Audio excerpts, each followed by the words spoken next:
TDR బాండ్లలో భారీగా కుంభకోణం జరిగిందని జనసేన నాయకులు మూర్తి యాదవ్ ఆరోపించారు. కూటమి ప్రభుత్వం వచ్చిన తర్వాత టీడీఆర్ బాండ్ల కుంభకోణంపై విచారణ జరుగుతుందన్నారు. కాకినాడలో విద్యుల్లత మాజీ ఎమ్మెల్యే ద్వారంపూడి చంద్రశేఖర్ కలిసి 500 కోట్ల రూపాయలు టీడీఆర్ కుంభకోణం చేశారని ఆరోపణలు చేశారు. టీడీఆర్లో అక్రమాలు జరిగాయని విజిలెన్స్ విభాగం నివేదిక ఇచ్చిందన్నారు. విశాఖ మాజీ ఎంపీ ఎంవీవీ సత్యనారాయణ విద్యుల్లతతో కుమ్మక్కయి టీడీఆర్లు కొట్టేశారని తెలిపారు. జీవీఎంసీలో సీసీపీగా ఉంటూ ప్రభుత్వ అనుమతులు లేకుండా విద్యుల్లత టీడీఆర్లు జారీ చేశారని తెలిపారు. వైసీపీ ప్రభుత్వ హయాంలో విశాఖ, తణుకు, తిరుపతి, గుంటూరుతో పాటు మరికొన్ని ప్రాంతాల్లో టీడీఆర్ల కుంభకోణాలు జరిగాయని పేర్కొన్నారు. మాజీ ఎంపీ నందిగాం సురేష్ నడిపిన అమరావతి రాజధాని వ్యతిరేక ఉద్యమానికి విద్యుల్లత స్పాన్సర్ చేశారని విమర్శించారు.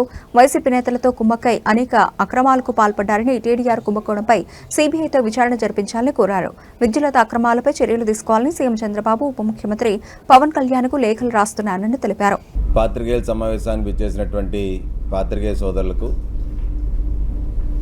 ఎలక్ట్రానిక్ మీడియా ప్రతినిధులకు,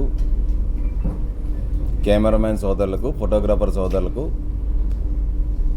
అందరికీ కూడా పేరు పేరున హృదయపూర్వకంగా కృతజ్ఞతలు తెలుపుతా ఉన్నాం. ఆంధ్ర రాష్ట్రంలో ఎక్కడైనా రోడ్లు అభివృద్ధి చెందాలన్నా, ఉన్న రోడ్లు విస్తరించాలన్నా, ప్రభుత్వ అవసరాల కోసం, ప్రజా అవసరాల కోసం రోడ్డు విస్తరణలో భాగంగా ఎవరైతే రోడ్లలో ఉన్నటువంటి ఆస్తి హక్కుదారులు ఉన్నారో వాళ్ళు నష్టపోకుండా వాళ్ళకి ఆర్థికంగా నగదు ఇచ్చేటువంటి పరిస్థితి ఏ ప్రభుత్వం ఉండదు. కాబట్టి టీడీఆర్ల రూపంలో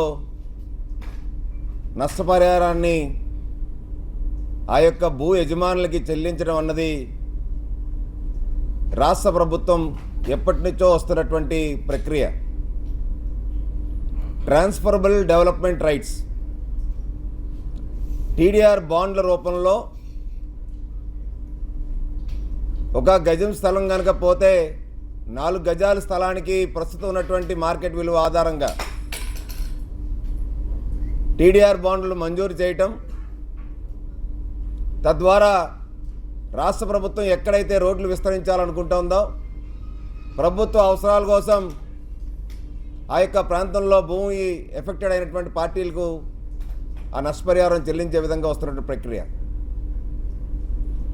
ఈ టీడీఆర్ బాండ్ల వ్యవహారంలో మొట్టమొదటి నుంచి కూడా గత వైసీపీ ప్రభుత్వం నుంచి, వైసీపీ ప్రభుత్వం ఏర్పడిన నాటి నుంచి 2019 నుంచి కూడా భారీగా టీడీఆర్ కుంభకోణం జరుగుతూ ఉందని చెప్పి ఎప్పటికప్పుడు మీ ద్వారా ప్రజలకి, ప్రభుత్వానికి టీడీఆర్ల కుంభకోణం ఏ విధంగా జరుగుతూ ఉంది, ఎక్కడెక్కడ జరుగుతూ ఉన్నాయనేది ఆధారాలతో ఇదే వేదికగా పలుమార్లు చెప్పడం జరిగింది. ఏదైతే నేను ఆధారాలతో అవన్నీ కూడా బయటపెట్టిన అంశాలు ఏవైతే ఉన్నాయో కూటమి ప్రభుత్వం వచ్చిన తర్వాత వాటి మీద విచారణలు జరుపుతూ ఉండడం, విచారణలో భాగంగా అవన్నీ వాస్తవాలను తేలటం, చర్యలు చేపట్టడానికి సాక్షాత్తు విజిలెన్స్ అండ్ ఎన్ఫోర్స్మెంట్ అధికారులే గౌరవ చీఫ్ సెక్రటరీ గారికి పంపటం, ఇవన్నీ కూడా జరిగినాయి. ఈ టీడీఆర్ కుంభకోణానికి, టీడీఆర్లు ఇంత అక్రమంగా వేల కోట్ల రూపాయలు టీకపట్నంలోని, కాకినాడలోని, తణుకులోని, గుంటూరులోని, తిరుపతిలోని పెద్ద ఎత్తున గత వైసీపీ ప్రభుత్వంలో టీడీఆర్ అక్రమాలు జరిగాయని చెప్పి మేము పదే పదే ఆధారాలతో చెప్పాం. తణుకులో అయితే సాక్షాత్తు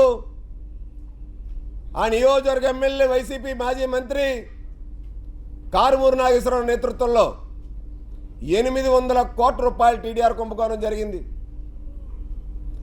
ఆ 800 కోట్ల టీడీఆర్ కుంభకోణం జరిగిందని వాస్తవాలు విద్యుల్లత నేతృత్వంలోనే అవన్నీ జరిగినాయి.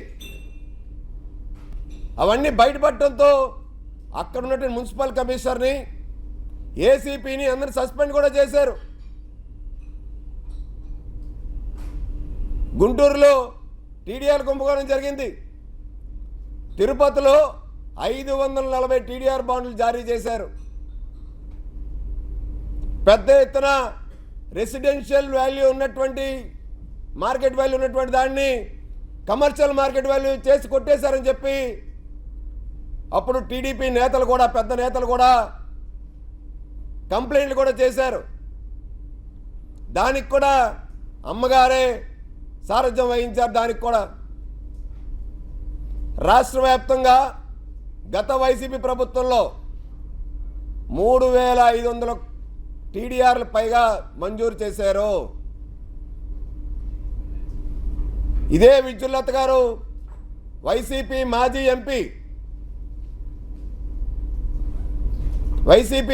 ఎంపీ ఎవరు? బాపట్ల నందిగామ సురేష్ గారు. నందిగామ సురేష్ గారిని బినామీగా పెట్టుకొని అనేకమైనటువంటి టీడీఆర్లు జారీ చేసే దాంట్లో ₹1 ముడుపులు ఆయన ద్వారాగా తీసుకోవడం జరిగింది. ఇక్కడ ఆశ్చర్యం ఏంటంటే విశాఖలోని మాజీ వైసీపీ ఎంపీ ఎంవీవి ఇప్పుడున్నటువంటి ముఖ్యమంత్రి చంద్రబాబు నాయుడు గారి మీద, లోకేష్ గారి మీద, పవన్ కళ్యాణ్ గారి మీద అనేకమైనటువంటి ఆరోపణలు, అనేకమైనటువంటి కార్యక్రమాలు వాళ్ళు వ్యతిరేకంగా చేశారు వాళ్ళు అధికారంలో ఉండేటప్పుడు. ఆయనతో కుమ్మక్కయ్యి 100 కోట్ల టీడీఆర్ని విద్యుల్లత గారు కట్టబెట్టారు. ద్వారంపూడి చంద్రశేఖర్ రెడ్డి గారు మీకోసం అనేటువంటి ప్రోగ్రాంకి చంద్రబాబు గారు కాకినాడ వచ్చేటప్పుడు జిల్లాలో ఉన్నటువంటి ఫ్లెక్సీలను చించేసి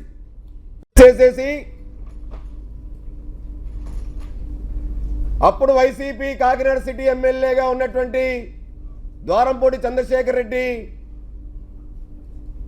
కుమ్మక్కయ్యి అప్పుడు కాకినాడ మున్సిపల్ కమిషనర్గా ఉన్నటువంటి నాగనరసింహారావు గారు, అక్కడ డీసీపీ హరిదాసు, ప్రజెంట్ ఇప్పుడు ఇక్కడ ఉన్నటువంటి డీసీపీ ఆయన, విద్యుల్లత గారి డైరెక్షన్లో 500 కోట్ల రూపాయలు, సుమారు 500 కోట్ల రూపాయలు కుంభకోణం జరిగింది. ఇప్పటికీ కూడా సబ్స్టేషన్ కానీ, సాలిడ్ వేస్ట్ మేనేజ్మెంట్ ప్లాంట్ కానీ ఇప్పటివరకు లేవు. వాళ్ళ మీద చర్యలు తీసుకోమని సాక్షాత్తు హరీష్ కుమార్ గుప్తా గారు, విజిలెన్స్ అండ్ ఎన్ఫోర్స్మెంట్ డీజీ గారు, ఆయన చీఫ్ సెక్రటరీ గారికి ఇచ్చినటువంటి నివేదిక నెల రోజుల పైన అయిపోయింది. ఇప్పటి వరకు ఈ ఒక్క 500 కోట్ల రూపాయలు వైసీపీ ఎమ్మెల్యే, మాజీ MLA Dwarampudi Chandrasekhar Reddy, Vidyullatha and team ఎవరైతే ఉన్నారో వాళ్ళ మీద ఎటువంటి చర్యలు తీసుకోకపోవడం అనేది ఇవాళ చాలా అనుమానాస్పదంగా ఉంది. ఇది ఒకటే కాదు, ఇదే కాకినాడలో సురేష్ నగర్ కన్వర్టబుల్ స్టేడియం, ఇక్కడ 35,000 స్క్వేర్ మీటర్ల పైగా 168 కోట్ల రూపాయల టీడీఆర్ని అక్రమంగా విశాఖ మాజీ వైసీపీ ఎంపీ ఎంవీవి విద్యుల్లత కలిపి కొట్టేశారని చెప్పి ఆధారాలతో మేము చూపించాం. అక్కడ కొట్టేసినటువంటి 168 కోట్ల టీడీఆర్ని మాజీ వైసీపీ ఎంపీ ఎంవీవి ఇక్కడ సిబిసిఎన్సి ఏదైతే సిరిపురంలో కడుతున్నటువంటి క్రైస్తవ ఆస్తులు కబ్జా చేసుకుని కడుతున్నటువంటి నిర్మాణ పనులు ఏవైతే ఉన్నాయో ఆ టీడీఆర్ని ఇక్కడ నిర్మాణ పనులు బిల్డింగ్లు అనుమతుల కోసం వినియోగించారని కూడా మేము నిరూపించాం. మేము ఇక్కడ ఎంవీవీకి ఇచ్చిన 63 కోట్ల టీడీఆర్ అక్రమం, సిరిపురంలో ఇచ్చినటువంటి సిబిసిఎన్సికి, కాకినాడలో సురేష్ నగర్ కన్వర్టబుల్ స్టేడియం పేరుతో సాక్షాత్తు ఎంవీవీ లెటర్ యాడ్ మీద అప్పుడు ఎంపీ హోదాలో మార్కెట్ వాల్యూని కూడా ట్యాంపర్ చేసి రిజిస్టర్ వాల్యూ టీడీఆర్ మంజూరు చేసిన తర్వాత పెంచేసి అమాంతంగా 64 కోట్ల వాల్యూని 168 కోట్ల రూపాయలు టీడీఆర్ విలువ పెంచేసి ఆ టీడీఆర్ విలువని